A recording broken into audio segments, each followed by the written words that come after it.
বাংলাদেশ দলের দুর্বলতা কোথায়? নিশ্চিতভাবে আক্রমণভাবে এবং স্ট্রাইকাররা আসলে গোল করতে পারছে না, সেটা আসলে বাস্তবতা। এবং সেই কারণেই আমরা এশিয়ান কাপের বাছাই পর্বের ম্যাচে ভারতের বিপক্ষে হাভিয়ার কাবরেরাকে দেখেছি 4-2-3-1 ফরমেশন ব্যবহার করতে, অর্থাৎ একজন স্ট্রাইকার রাকিব শুধুমাত্র স্ট্রাইকার হিসেবে খেলেছেন এবং বাংলাদেশ তিনজন অ্যাটাকিং মিডফিল্ডার ব্যবহার করেছে। মুজিবুর রহমান জনিকে ওই ম্যাচে ব্যবহার করা হয়েছে, শেখ মোরসালিন ওই ম্যাচে খেলেছেন এবং ইমন খেলেছিলেন। সো এই তিনজন অ্যাটাকিং মিডফিল্ডার তারা গোলের অপরচুনিটি তৈরি করেছিলেন ঠিকই, কিন্তু গোল করতে ব্যর্থ হয়েছেন। রাকিবও আসলে স্কোর করতে পারেননি, যদিও তিনি ভারতের বিপক্ষে ওই ম্যাচে খারাপ কিন্তু খেলেননি। কিন্তু একই ফরমেশনে ঠিকই ভুটানের বিপক্ষে গিয়ে রেজাল্ট বের করে নিতে সক্ষম হয়েছেন হাভিয়ার কাবরেরা।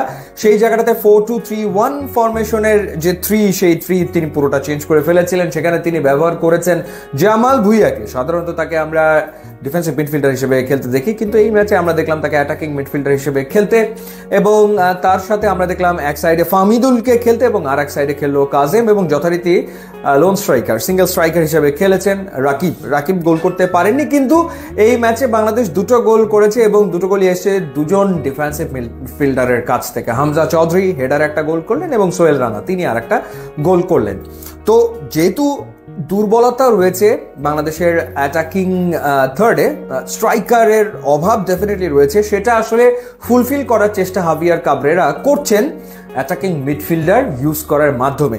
সেই জায়গাটাতে সিঙ্গাপুরের বিপক্ষে ম্যাচ জিততে গেলে গোল তো আসলে ডেফিনেটলি করতেই হবে এবং সেইখানে আমার মনে হয় যে কাবরেরার চিন্তা অনেকখানি কমিয়ে ফেলতে পারেন সমিত সোম এবং কিউবা মিচেল। তারা দুজন যদি খেলেন তাহলে যে তিনজন অ্যাটাকিং মিডফিল্ডার খেলবেন সেখানে যদি সমিত সোম ঢুকে যান এবং কিউবা মিচেল ঢুকে যান, আমার মনে হয় যে হাভিয়ার কাবরেরা কিছুটা নির্ভর হতে পারেন এবং বাংলাদেশের গোল স্কোরিং অপরচুনিটি আরও বাড়বে। সমিত সোম তো ন্যাচারালি তিনি অ্যাটাকিং মিডফিল্ডার হিসেবে খেলেন, ক্রিয়েটিভ মিডফিল্ডার কোনো সন্দেহের ব্যাপারে নাই, উইং প্লে করে থাকেন, উইঙ্গারকে দিয়ে তিনি খেলান এবং একই সাথে তিনি বল অ্যাটাকিং থার্ডে সাপ্লাই করতে পারবেন এবং ডেফিনেটলি দু একটা সুযোগ তিনি নিজেও নেওয়ার চেষ্টা তো করবেন বটেই। এবং কিউবা মিচেল যিনি আসলে ফিফার অনুমতিও পেয়ে গেছেন, সুতরাং তার কাগজপত্র সব হয়ে গেছে, পাসপোর্ট সব কমপ্লিট, ফিফার অনুমতি পেয়ে গেছেন, তিনিও হয়তো চলে আসবেন এবং তাকে হয়তো হাভিয়ার কাবরেরা খেলাতে পারে এবং খেলালে ডেফিনেটলি তাকেও অ্যাটাকিং মিডফিল্ডার হিসেবে খেলানোর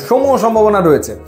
সো পার্থক্য গড়ে দিতে পারে সিঙ্গাপুর ম্যাচে, ডেফিনেটলি পার্থক্যটা গড়ে দিতে পারে সমিত সোম এবং কিউবা মিচেলের ইনক্লুশন এবং সেটা ডেফিনেটলি অ্যাটাকিং মিডফিল্ডার হিসেবে এবং সাথে তো রাকিব রয়েছেনই।